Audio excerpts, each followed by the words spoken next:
empiezo yo.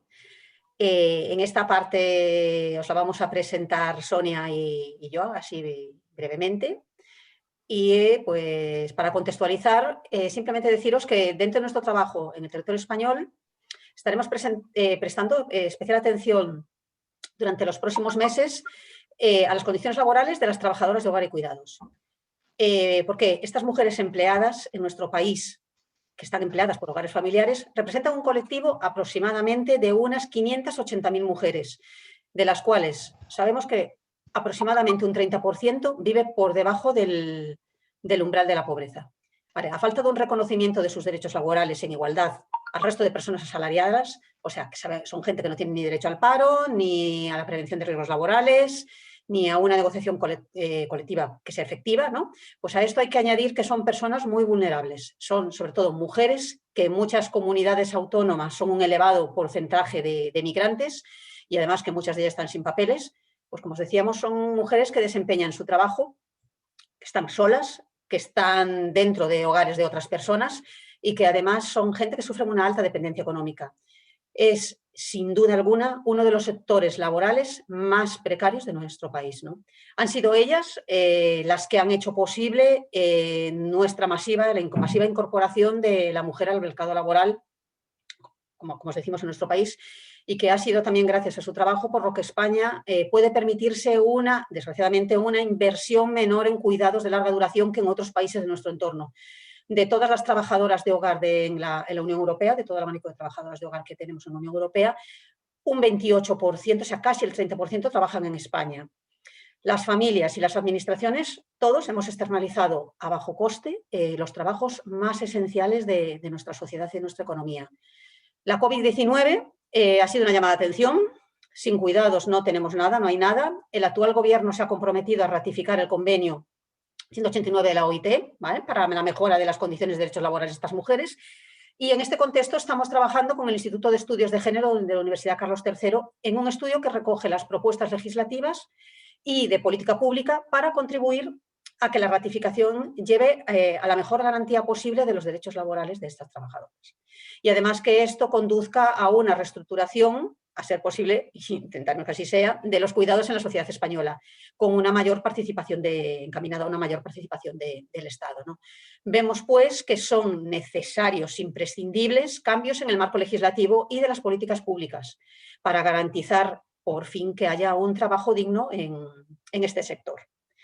Os dejo ahora con Sonia, que también os va a empezar a contaros más cómo vamos a avanzar en este tema. Abro micro. Vale, gracias, Maika, desde Galicia. Saltamos a Sevilla, en el sur, en Andalucía, y intentamos compartir algunos pocos titulares. Pondré ahora una presentación, pero desde luego, evidentemente, no se agota aquí, no es más que una primera aproximación a ir conociendo más de esta realidad. Mientras que comparto la presentación, os recuerdo quienes pudisteis conectaros en la última reunión que tuvimos, ya dijimos por qué lanzábamos ahora esta investigación, ¿vale?, esta información. Y el motivo, además del que ha explicado Maika, de que enlaza de lleno con nuestra contribución a reducir las brechas de desigualdad y hacerlo desde los ingresos que podemos conseguir las personas, la mayor de las veces vinculados a nuestros trabajos, lo hacemos también ahora mismo porque el día 30 de marzo se celebra el Día Internacional del Trabajo del Hogar y Cuidados. Entonces, lo vamos a hacer coincidir para lanzar ese día y estamos coordinando con las organizaciones de trabajadoras para ver cómo hacemos ese lanzamiento desde sus necesidades, desde el trabajo de autoorganización que ellas mismas están haciendo. A modo de titulares, ya Maika dio alguno de ellas. Contaremos de nuevo con un recurso informativo que va a tener muchos testimonios de vida de estas personas trabajadoras que han demostrado ahora o se ha visibilizado que eran esenciales para poder mantener nuestras vidas, pero que viven con sus derechos en crisis antes de que hubiera llegado esta crisis. Ahí veis que esta será la foto de portada del informe. a Amalia, que cuando le preguntábamos cuántas personas habría cuidado entre menores y adultos mayores, nos decía que no sabría por dónde empezar a contar. O sea, imaginaros lo que esta gente lleva acumulada, y estoy segura que, a diferencia de otras veces, es un tema que todo el mundo tiene alguna experiencia cercana. ¿Vale? Sonia, perdona, ¿puedes ampliar la pantalla? Es que se ve muy mal y para la grabación... Sí, perdón, que no me di cuenta que no lo había puesto a pantalla completa. Gracias, Kike, perdona, por estar siempre en los mandos de la técnica. Bueno, pues dicho esto, porque siempre recordemos no hablar por ellas, pero sí hablar desde ellas, recoger sus historias de vida, hago un recorrido muy breve para cuando tengamos el informe, si os ayuda un poco a descifrarlo más, ¿vale? Maika ya lo anticipó. ¿Por qué este sector es especialmente precario? Es porque, sabéis, en estos años que venimos trabajando en desvelar cuáles son los mecanismos de la desigualdad, que nuestro estado del bienestar ha sido siempre insuficiente. Y eso nos hace estar habitualmente en el podium de todas las vulnerabilidades que provoca una inversión escasa, ¿vale? Tener siempre el esqueleto de un Estado que podía haber sido, pero que no ha terminado de cuajar con un músculo suficiente. Lo tendréis, ¿eh? No quisiera hoy abrumaros con gráficos, aunque todo lo que seleccioné es eso, porque creo que compila mejor la información, pero veis ahí el promedio de la Unión Europea destacado en azul oscuro, la Unión Europea 28, en empleos del hogar no llega al 1%, y en empleos en servicios sociales y asistencia en residencias, que son políticas públicas, casi alcanza en 5. En España esta tendencia se invierte, el empleo en el hogar es el 3,25. Perdona, sí. pero creo que no estás pasando la diapositiva. Sí. ¿Estáis viendo la tabla 1, porcentaje de empleadas del hogar? No, Sonia, no. Estoy viendo la pantalla. O sea, ponlo en modo diapositivas abajo a la derecha y te espera. diapositiva 1. A ver, como un segundito, ¿me ayudáis con eso? Deja de compartir. ¿Dejo de compartir? Deja de compartir y luego comparte la presentación que tienes en grande. Otra vez. Vale, empiezo. Ahora comparto, Eva, la presentación que tengo en grande. Eso es. Vale, compartir pantalla, ventana de aplicación. ¿Y ahora dónde la tengo? Qué guay. Igual la has dejado de ver en grande, ponla otra vez en grande. Bueno, pues no sé si seré capaz.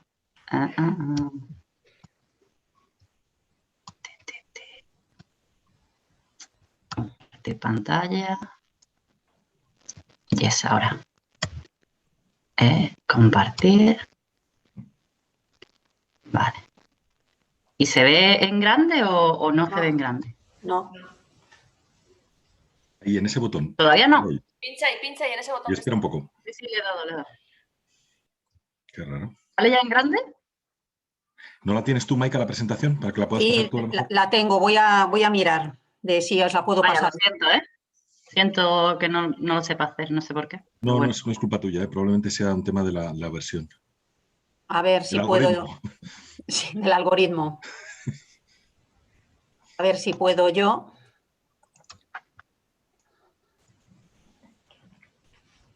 Paciencia. ¿Cómo era aquello de que hoy la técnica iba a funcionar? Sí, el bocas de Quique. A ver. El karma. El karma. Siempre buscando culpables, como sois. Compartir pantalla. Y voilà. Avisadme cuando lo veáis. Sí, ahora sí. Ahora. Ahí está, perfecto. Avanza. Vale, gracias, Maika. Sí, intento avanzar. ¿Pasas a la tabla número 1? Sí, lo estoy intentando. Vale, que te has quedado... Oye, perfecto. Ahí vamos. Lo has conseguido en un segundo. Vale, avísame cuando quieras que pase. Sí, te lo voy diciendo, Maika. Que esto es resultado de un estado del bienestar infradesarrollado, infradotado, que nos hace situarnos siempre en los últimos puestos de cualquier calidad, dignidad de nuestros empleos y de nuestras vidas, y por tanto en el podium de las situaciones de vulnerabilidad. Y decía que el promedio de la Unión Europea A28 es importante ese dato, no llega al 1% de empleos en trabajo de cuidado y alcanza el 5% en lo que es la política pública de cuidado.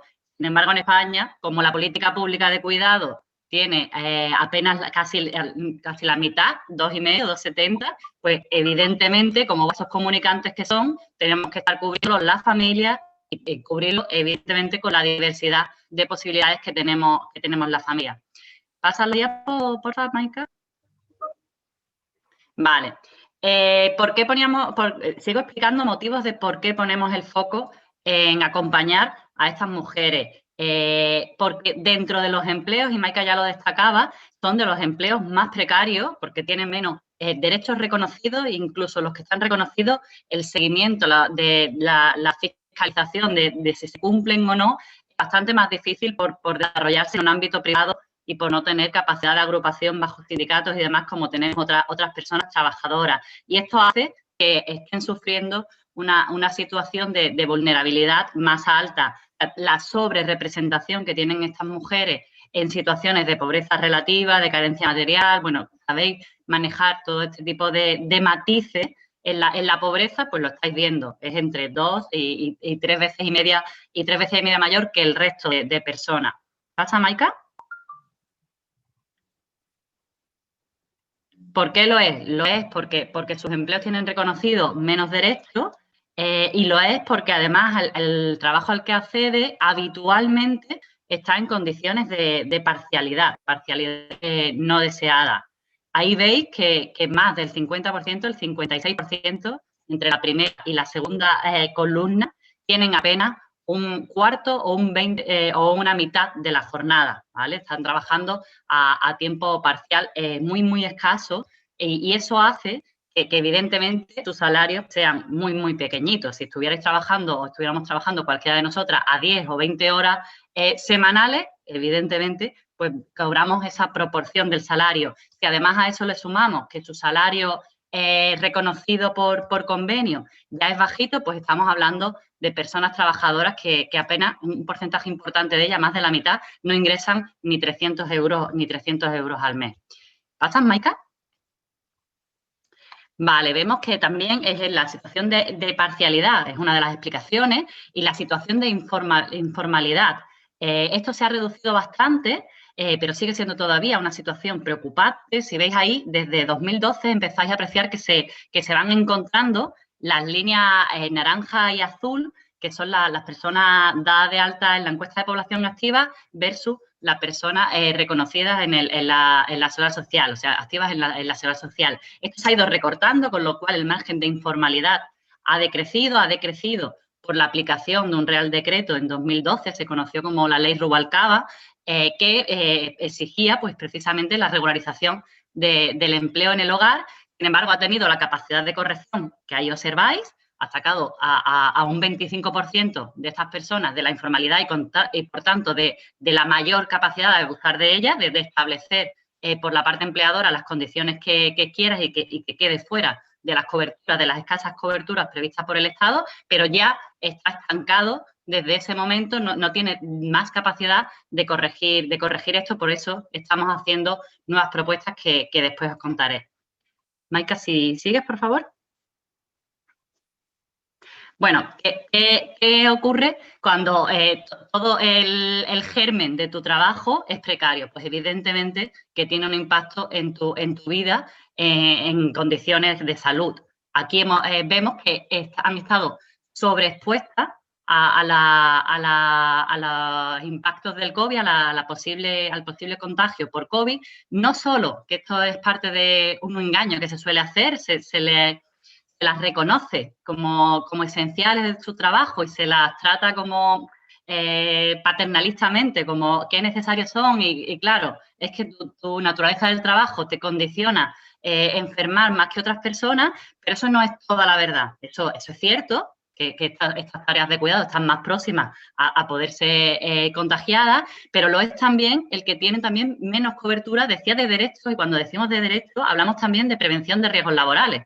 Ahora mismo es necesario mascarillas, productos de higiene y todo esto, y no siempre lo tienen cubierto, lo tendrían que cubrir sus empleadores y empleadoras y no siempre lo tienen cubierto. Aquí recordar que estamos transfiriendo fondos a 8 entidades de las organizaciones con las que venimos trabajando en España en los últimos 2 o 3 años. Hemos estado transfiriendo durante el COVID fondos a 8 entidades autoorganizadas de personas trabajadoras, de mujeres trabajadoras, para que pudieran cubrir, entre otras, estas necesidades de prevención y higiene. También reparto de alimentos y también ayuda al pago del alquiler. ¿Pasas, Maika? Lo decíamos al principio. Hablábamos de población trabajadora con sus derechos en crisis antes de que llegaran las crisis que se han hecho visibles. Este cuadro no pretende más que recoger las medidas que tienen previstas en protección social o no estas trabajadoras. Y si veis, la mayoría de ellas que hablamos de jubilación, de desempleo, de bajas por enfermedad, de despido, de todo esto, o no la tienen reconocida o la tienen reconocida muy parcialmente. Por eso es el momento en el que estamos solicitando al Gobierno español que ratifique este convenio al que ya aludió Maika, convenio 189 de la Organización Internacional del Trabajo, para el trabajo decente de las trabajadoras del hogar, porque eso obligaría al Estado español a tener que adaptar su legislación en el marco del próximo año y además tener que hacerlo con los agentes sociales, que para este colectivo son poco significativos porque no tienen la capacidad de agruparse bajo los sindicatos clásicos, y también, y esto es lo importante, con las organizaciones que sí representan a estas trabajadoras, con ellas mismas de manera autoorganizada. ¿Pasas, Maika, porfa? Y hablé de los vasos comunicantes. Esta cobertura de una necesidad básica del cuidado de la vida la hacemos por este camino porque el Estado, porque como sociedad no hemos abordado, pues cómo se atendían los 2 extremos de la poblacional, tanto los menores como los adultos mayores, y en este caso estamos hablando de estos segundos, de adultos mayores. Si veis ahí, España tiene de los últimos porcentajes de inversión respecto al Producto Interior Bruto, el 0,7, está ahí a la cola, a la derecha, de inversión en cuidados de larga duración, ¿vale? ¿Pasas, Maika? ¿Cómo se financia esto en nuestro estado de múltiples autonomías, de distintos niveles de administraciones públicas? Hay una parte que financia la Administración General del Estado, que está representado aquí en ACEL, hay una parte que financian las personas usuarias y otra parte que la ponen las comunidades autónomas. Si veis, la parte del Estado ha estado congelada durante los últimos años. Seguro recordáis noticias de la dependencia, de que los fondos de dependencia se estancaban, y las comunidades, ciertamente no por igual todas, pero son las que han estado ampliando en estos últimos años sus inversiones. Actualmente tenemos un momento de oportunidad. El Estado tiene previsto en los presupuestos de este año incrementar en 600 millones de euros, es mucho sobre lo que venía incrementando un 50%, la inversión. Ojo, ahora, ¿qué pasa con esto? Que el reto lo tenemos ahora los territorios, el hacer mucha divulgación, mucha incidencia para recordar que ahora las comunidades no pueden retirar parte de su dinero y quedarse con el mismo presupuesto, porque entonces no se recortarán las listas de espera y son historias de muerte, no historias de vida. Tenemos testimonios en el informe recogido donde lo que estamos viendo es que la gente llega a fallecer y con un deterioro importante sin haber recibido la atención prevista por esta ley que en su espíritu era bastante emancipadora, pero se ha quedado atrapada. ¿Pasas, Maika? ¿Y por qué puede estar ocurriendo esto? Aparte de por una infradotación, en muchos casos es porque la manera en la que las administraciones han tenido de poner en funcionamiento estas prestaciones previstas por dependencia no siempre ha sido observadora de si realmente estaban contribuyendo al fin para el que nacieron. Y es que la ley de dependencia preveía tres tipos de ayuda, o una prestación económica a la persona dependiente para que la cuidaran en su entorno familiar, o una prestación directamente, un cheque por servicio le llamaban, que vinculaba con que realmente ese dinero fuera al servicio, no hacía más que pasar por la persona, la familia, pero iba a los trabajos de cuidado en atención a la dependencia, o directamente un número de horas en las que el staff, el equipo de trabajadoras del hogar de la administración pública o contratado por la administración pública viniera a atender a esa persona. En muchos de los casos, para atender a más gente con poco dinero, algunas administraciones se han decantado por la prestación económica, sin vigilar si de verdad estaba yendo a cubrir la situación de dependencia, atender la situación de dependencia de la persona o no. Y si en el caso de que lo hacía bajo una regularización en el empleo o no, y lo hacía por personas sociosanitarias o lo hacía por trabajadoras del hogar encubriendo este otro servicio para abaratar los costes. Solo tenemos un estudio de la Comunidad de Navarra de 2018, que hizo 1.200 encuestas a personas dependientes y el 43% de las personas confesaron que usaban el dinero para adquirir servicios de trabajo del hogar, que no era un familiar quien atendía la situación de dependencia y que además 1 de cada 2 lo hacían sin contrato. Es responsabilidad de la administración el que esto vaya a cubrir aquella necesidad para la que... Estás en mute, Sonia.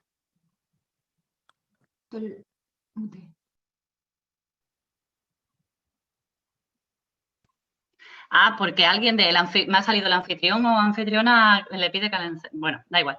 Ok, ¿ahora sí?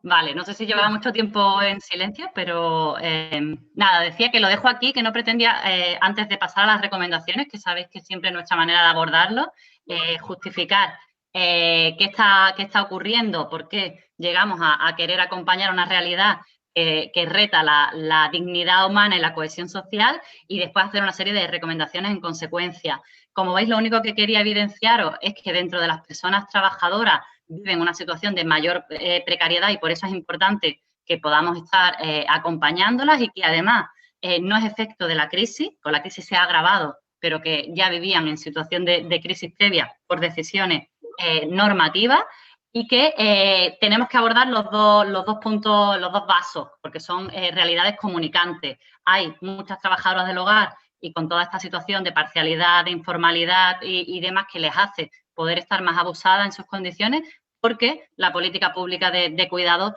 no está suficientemente atendida. Y hay un momento especialmente importante para abordarlo, tanto porque España puede ratificar este convenio para trabajadoras del hogar, como porque en dependencia el Estado va a meter bastante dinero y ahora las comunidades son las que no pueden retirarse y tienen que garantizar que de verdad por una vez se acaba con la lista de espera. Entonces, relacionado con todo esto, Maika, si pones la última diapositiva, pues tenemos una serie de recomendaciones, tanto al Gobierno central como a las comunidades que van en la clave esta que os dije. Además de, cuando recibáis el informe, veréis que también hacemos alguna propuesta de incentivo fiscal y demás, inspirándonos en casos cercanos como el de Francia, que parece que puede ayudar a regularizar esta situación.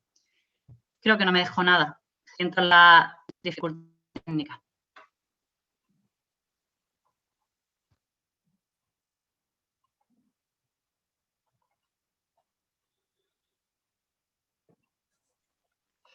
Bueno, no sé si tenéis alguna cuestión. Si no, damos paso a... Sí, yo quería hacer una pregunta. Cuando en la última diapositiva aparece el desarrollo de los trabajos sociosanitarios o algo así, entiendo que, claro, si lo que se pretende es fomentar que haya trabajadoras que estén dando ciertos servicios sociosanitarios a esas personas, la consecuencia puede ser que haya personas que ahora estén viviendo mal y cobrando un salario indigno completamente, que dejen de trabajar ahí, ¿no? No sé cómo se plantea eso.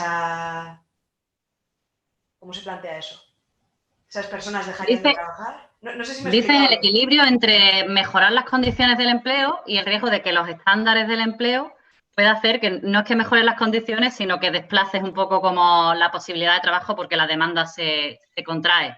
Bueno, ese precisamente fue el tratamiento y el efecto limitado que tuvo la normativa, el Real Decreto de 2012, que os decía, conocido como Ley Rubalcaba, que lo que pedía es hacer emerger toda esta realidad, pidiéndole a la parte trabajadora, a las familias, que la tuvieran que dar de alta. Sin embargo, no solo por los costes sociales, evidentemente, de las altas, sino por el trámite, la burocracia, que es bastante compleja, pese a la voluntad, no es evidente. Y también porque muchas de estas situaciones de atención a nuestros mayores implica que nos coordinemos 3, 4 hermanos y cómo esto se afronta, cómo se hace esa contratación y toda esa parte de regularización fiscal, económica y laboral. Entonces, como hemos encontrado que eso sacó a 1 de cada 4 de la situación de irregularidad, pero que sigue dejando a ese mismo porcentaje bajo la sombra, lo que pedimos son otro tipo de estímulos, como este que nombré al final y que no he desarrollado, es que tenga una desgravación fiscal para las familias que lo hacen, y además como un sistema de registro, de seguimiento de las tareas que también permita comprobar que va habiendo un trasvase de tareas de trabajo del hogar y cuidado hacia condiciones sociosanitarias, que se les permita ir formándose y demás. O sea, está documentado en el informe. Nuestra fuente de inspiración más próxima ha sido el Estado francés. Aquí en España hemos vivido en otros momentos este tipo de estímulos a la emerger la economía sumergida en algunos aspectos, como no sé si recordáis la parte de dientes y demás, de odontología, que hace años se podía desgravar en la renta, y ese tipo de estímulos son los que pretendemos ahora proponer a las administraciones. No sé si he respondido a tu pregunta, Eva. Sí. ¿Veis? De hecho, no hablamos como ni siquiera de si el servicio tiene que mejorar los estándares y esto tiene que distribuirse. Maika lo dijo al principio, tanto las administraciones como las familias hemos externalizado y precarizado estas tareas básicas para la vida. Lo que decimos ahora es cómo buscamos esos equilibrios a los que tú apelabas. Porque evidentemente requiere por eso no nos hemos posicionado, que si veáis que algunas trabajadoras lo tienen, de atención a la dependencia me estoy refiriendo, no nos hemos posicionado porque pase necesariamente por la remunicipalización de ese servicio. Sabemos que mejora de condiciones laborales hay cuando estás en la empresa pública o cuando hay cadenas de subcontratación. Decimos que se garantice que no hay explotación laboral, pero no necesariamente que tenga que pasar porque lo administre la propia institución, porque muchas veces provoca un colapso y el coste sube tanto que realmente lo que estás haciendo es lo que tú decías, provocar que haya un desplazamiento y quede descubierta una necesidad. Es que con la primera gráfica esa en la que se veía que en países como Alemania o Países Bajos se dedicaba un 9%, bueno, no sé cómo ponía exactamente, ¿no? Y que en España se dedicaba un 0,2% o algo así, a la columna de la derecha, que no me acuerdo cómo se titulaba. Claro, da la sensación de que lo bueno es no lo que estén todas en la segunda columna, pero no sé si eso hace referencia a trabajadoras de residencias únicamente y no a trabajadoras que estén en domicilios o que presten un apoyo en domicilios. No sé si me estoy explicando muy bien, pero bueno. Sí. Es que la dependencia no solo es las residencias donde pueden permanecer y ser atendidas todas las personas que tengan ya una situación de necesidad de ayuda, sino también cómo te cubren este servicio en tus domicilios. O sea, y todo eso forma parte, o puede formarlo, aquí en España lo forma escasamente, de la política pública de cuidados, ¿vale? De hecho, hay ejemplos en Italia también de cooperativas que estimulan el capital más próximo, además distribuyen por el territorio en ciudades grandes. Imaginaos, las personas que sí trabajan, las mujeres que sí trabajan en la atención a la dependencia en los domicilios, muchas veces tienen que ir de una punta a otra de la ciudad sin tener contabilizados estos desplazamientos, con escasos minutos y todo esto hace que sea muy disfuncional la manera en la que está atendido. Todo eso también lo recogemos en el estudio y ya digo, no decimos directamente que tenga que ocurrir por una determinada forma u otra, pero sí ponemos ejemplos tanto de estímulos para hacer emerger este empleo ahora mismo encubierto, como para que pueda tener más racionalidad para la atención de la persona dependiente y para las condiciones de la persona empleada. Yo, si no hay nadie por ahí delante, quería preguntarte una cosa, Sonia. Con respecto a las 3 formas de ayuda a la dependencia, La primera, que has comentado, de ayuda a dependencia en el propio hogar, siempre que le atienda un familiar. Yo, el caso de mi padre, por ejemplo, mi padre estuvo en una residencia, vamos, en un centro de día, mientras pudo ir. En el momento que dejó de poder ir, se le atendió en casa. Y a mi madre le quitaron automáticamente lo que se pagaba directamente al centro de día al que iba. Antes de que la dieran otra vez la dependencia en casa, falleció mi padre. Pero es incompatible. Quiero decirte, si tú tienes a una persona en casa a la que tienes que atender, la tienes que atender para obtener esa ayuda, la tienes que atender necesariamente a un familiar. ¿No puede ir ese dinero a contratar a una persona legalmente con todos sus derechos? Sí, de hecho por eso decía que las administraciones, en algún caso, por ejemplo, cuando tengáis el informe vais a ver los datos desagregados por comunidades. Ha habido un abuso de la prestación económica supuestamente para cuidados en el entorno familiar en la Comunidad Valenciana, porque eso te permite con el mismo dinero alcanzar a más personas dependientes, que si tuvieras que hacerlo de manera reglada bajo o tu equipo de atención a la dependencia, o si tuvieras que hacerlo con una trazabilidad del otro instrumento que tiene prevista la ley, que es la prestación por servicio. Entonces tendrías que estar como pendiente que acaba, que te tienen que levantar un contrato y todo eso. Entonces, ni han puesto el dinero en tener trabajadoras del hogar, trabajadoras de la dependencia, perdón, con condiciones dignas, ni han puesto el dinero en mejorar al equipo de la administración pública que tendría que hacer seguimiento de que realmente va ese servicio. Entonces, lo han dejado en doy una prestación a la familia y sabemos que esa prestación muchas veces es para uso en contratación a trabajadoras del hogar porque la familia no tiene capacidad de atenderla. Lo que pasa es que se hace de manera pues abaratada y con estas dificultades que he contado. Por mucha voluntad que tenga la familia, en ocasiones es muy difícil la gincana que hay que hacer para poder tener a la persona empleada con condiciones dignas. Y también sabemos en otros territorios, y yo hablo desde Andalucía, que se usa mucho esta prestación como complemento de renta. Al final, los mecanismos de garantía de ingresos mínimos, el recién nacido ingreso mínimo vital está teniendo el alcance que está teniendo. Las rentas de garantía de ingresos no llegaron a funcionar bien, por lo menos en nuestra región. La gente necesita unos mínimos disponibles para poder mantenerse. Los consiga de la prestación de una cosa, los consiga de otra. Al final, lo que estás haciendo es pensando muchísimo la población, la sociedad, y además no blindando que esas necesidades mayores básicas, como fue el arbitrar una ley de dependencia hace ya casi 2 décadas, de verdad estén cumpliendo la función que prevían, pero precisamente porque no terminamos de corregir la precariedad en España. De todas formas, Marisol, cada comunidad tiene ligeras variaciones en lo que es la aplicación de la ley, dependiendo, y esto hace que el impacto, por ejemplo, de los PCEPs, de las ayudas por el entorno cercano, ¿no?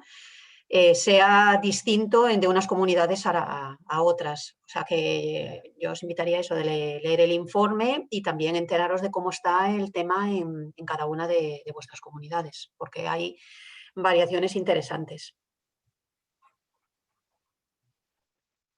Si queréis como cierre, si no hay más preguntas, eso, sobre todo que cuando lo recibáis podáis leerlo, que va a haber datos desagregados, o sea, estará el informe completo con toda la información por comunidades, pero después habrá separata de alguna de las comunidades donde, bueno, pues unas circunstancias u otras hacen que tengamos que enfocar a unas recomendaciones de manera más específica y sobre todo eso, que es el momento desde los territorios, exigir la responsabilidad a las administraciones de gobierno regional, porque es donde va a estar ahora la jugada. O sea, ahora hay inversión en el Estado, lo que falta es que o no quiten su inversión las comunidades y si además de que no la quiten, que mejoren la distribución entre estos mecanismos que hemos dicho, de la prestación del servicio, del equipo de atención a la dependencia o de fondos económicos que no saben a lo que va ni termina de corregir otras cosas. Además del lanzamiento que os he dicho que hemos dicho que hacemos el día 30, vamos a estar, bueno, pues tratándolo de posicionar, como siempre, entre líderes o lideresas de opinión, expertos y expertas en la temática y también responsables públicos. Si se os ocurre a alguien, contactarlo como siempre a través de las personas técnicas para que mejoremos esa lista. Y después, enlazando con la sesión previa que tuvimos de redes, os encontraréis con stories de estas en Instagram que vincularán precisamente en la campaña de COVID, de la que ahora también hablaremos, vincularán a que uno de los focos sea estas trabajadoras del hogar. Yo creo que aquí lo podemos cerrar si no tenéis preguntas y no nos hemos pasado demasiado en tiempo. Yo tenía, Sonia, un par de comentarios, si Vale. puedo. No, solo, bueno, mencionar primero que el informe lo hemos trabajado en alianza con organizaciones socias que aglutinan los intereses de las trabajadoras domésticas. Ahí está pues, una organización como Territorio Doméstico, que a lo mejor ya la conocéis algunas de vosotras y si no la podéis buscar también y googlear. Y en diálogo con otras actoras que están como en primera línea organizadas como trabajadoras del hogar y cuidados y están pues demandando estos cambios desde hace tiempo también, ¿no? Y yo creo que eso es un ejemplo más de cómo queremos seguir trabajando en alianza con otras organizaciones de base en el marco de los próximos pasos del programa.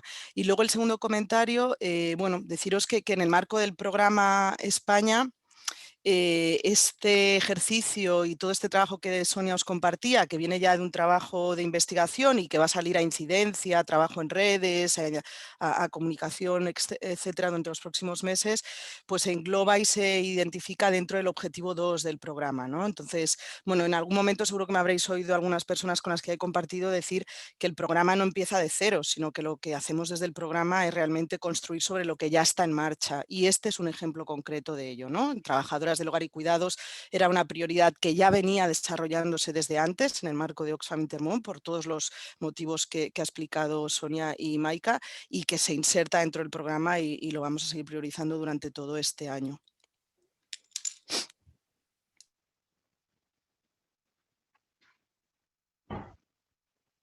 Pues cerramos si queréis aquí y no sé si pasan directamente Sofía y María José o hay alguien entre medio. Quería hacer un comentario, es que habéis deshabilitado el chat y quería hacer un comentario. Ok, pues no sé por qué está deshabilitado. Venga, Luz, ¿nos lo dices viva voz? Sí, mira, me parece que justo este tema que estáis trabajando, que estamos trabajando sobre las trabajadoras del hogar, es un ejemplo perfecto de cómo podemos traer lo local a lo global y lo global y lo local. Porque, por ejemplo, en Galicia yo tengo mucha experiencia porque hemos tenido cuidadoras para mi madre durante mucho tiempo. La mayor parte son trabajadoras sudamericanas. O sea, que estamos integrando a toda esta inmigración que viene aquí específicamente para cuidar a la gente. Y por experiencia sé que la mayor parte de ellas están fatal. Entonces, estamos trabajando a nivel local, pero estamos integrando una visión muchísimo más global. O sea, que es un ejemplo perfecto para cuando nos piden ¿y cómo se hace eso? Pues se hace así. Muchas gracias por vuestro trabajo. Pues gracias, Luz. Sí, si recordáis, hace años estuvimos acompañando estas cadenas globales de cuidado que nos hacen eslabones a las mujeres de la garantía de un modelo que, sin embargo, nos tiene fuera y que además deja algunas especialmente dañadas y son irónicamente las que están protegiendo más ahora la vida. Y sí, os digo que en el informe le deis una lectura a qué dificultades pone la ley de extranjería actualmente para que puedan regularizar su situación y por qué tienen que estar aguantando lo que aguantan con el caso extremo de las trabajadoras internas, que es casi esclavitud.